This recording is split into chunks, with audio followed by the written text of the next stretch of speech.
permission, Mr. Speaker, I will make a statement on the Middle East. On taking office in July, I told this House that this government's priority in the region would be to advance the cause of peace. And this continues to be our mission on every front.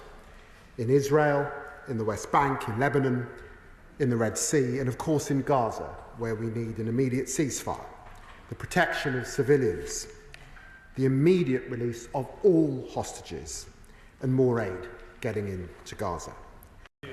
Mr. Speaker, as concern at the horrifying scenes in Gaza has risen, many in this House, as well as esteemed lawyers and international organisations, have raised British arms export licensing to Israel. After raising my own concerns from opposition on taking office, I immediately sought to update the review. And on my first appearance as Foreign Secretary in this House, I committed to sharing the review's conclusions. We have rigorously followed every stage of the process which the previous Conservative government established. And let me first be clear on the review's scope. This government is not an international court. We have not and could not arbitrate on whether or not Israel has breached international humanitarian law. This is a forward-looking evaluation, not a determination of innocence or guilt, and it does not prejudge any future determinations by the competent courts. But facing a conflict such as this, it is this government's legal duty to review export licences. Criteria 2C of the Strategic Export Licensing Criteria states that the government will not issue export licences if there is a clear risk that the items might be used to commit or facilitate serious violations of international humanitarian law. It is with regret that I inform the House today the assessment I have received leaves me unable to conclude anything other than that for certain UK arms exports to Israel, there does exist a clear risk that they might be used to commit or facilitate a serious violation of international humanitarian law.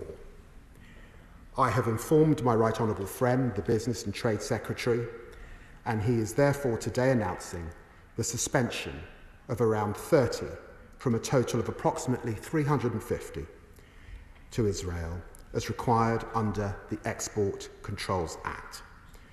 These include equipment that we assess is for use in the current conflict in Gaza, such as important components which go into military aircraft, including fighter aircraft, helicopters and drones, as well as items which facilitate ground targeting. And for transparency, this government is publishing a summary of our assessment. Today I want to underline 4 points about these decisions. First, Israel's actions in Gaza continue to lead to immense loss of civilian life, widespread destruction to civilian infrastructure, and immense suffering. In many cases, it's not been possible to reach a determinative conclusion on allegations regarding Israel's conduct of hostilities, in part because there is insufficient information either from Israel or other reliable sources to verify such claims. Nevertheless, it is the assessment of His Majesty's government that Israel could reasonably do more to ensure life-saving food and medical supplies reach civilians in Gaza, in light of the appalling humanitarian situation. And this government is also deeply concerned by credible claims of mistreatment of detainees, which the International Committee of the Red Cross cannot investigate after being denied access to places of detention. Both my predecessor and all our major allies have repeatedly and forcefully raised these concerns with the Israeli government. Regrettably, they have not been addressed satisfactorily. Second, there can be no doubt that Hamas pays not the slightest heed to international humanitarian law and endangers civilians by embedding itself in the tightly concentrated civilian population and in civilian infrastructure.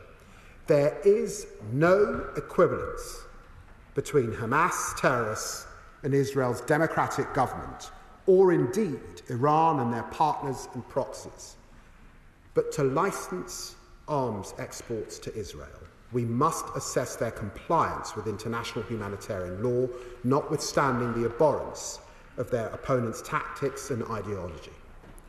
Third, this is not a blanket ban. This is not an arms embargo. It targets around 30, approximately 350 licenses to Israel in total for items which could be used in the current conflict in Gaza. The rest will continue. Neither will the action we are taking have a material impact on Israel's security. This suspension only covers items which might be used in the current conflict. There are a number of export licenses which we have assessed are not for military use in the current conflict and therefore do not require suspension, and these include items that are not being used by the Israel Defence Forces in the current conflict, such as trainee aircraft or other naval equipment. And these also include export licenses for civilian use, covering a range of products such as food testing chemicals, telecoms and data equipment. Nor will it prejudge the international collaboration, global F-35 programme that supplies aircraft for more than 20 countries. And that is crucial to wider peace and security. Indeed, the effects of suspending all licenses for the F-35 programme would undermine the global F-35 supply chain that is vital for the security of the UK, our allies and NATO. Therefore, the Business and Trade Secretary has exempted these licenses from his decision. Fourth, the government will keep our position under review.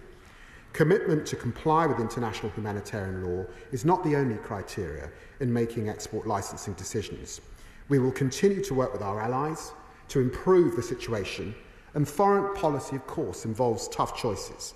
But I will always seek to take such decisions in line with our principles, and I will keep this House updated in line with the previous commitment.